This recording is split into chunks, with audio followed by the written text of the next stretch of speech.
બીજી તરફ સુરતમાં પલસાણાની સંતોષ મિલમાં જે આગનો મામલો સામે આવ્યો હતો તેમાં પોલીસની બેવડી નીતિ સામે સવાલો ઉઠ્યા છે। ડ્રમના ઓપરેટર અને સુપરવાઇઝરને જવાબદાર ઠેરવી ગુનો નોંધાયો છે। મિલ માલિક અને સંચાલકોને જવાબદાર ન ઠેરવતા સવાલો થઈ રહ્યા છે। મિલમાં ફાયર સેફટી અને સુરક્ષા નહીં છતાં મિલ સંચાલકો સામે કોઈ કાર્યવાહી નથી કરાઈ। તો આગ દુર્ઘટનામાં 8 લોકોના મોત થયા હોવાનું પણ સામે આવ્યું હતું।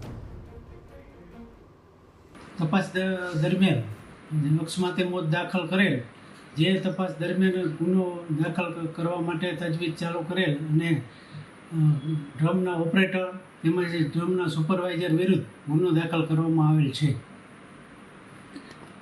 સાહેબ, આગળની તપાસમાં કોના વિરુદ્ધ ગુનો દાખલ થશે?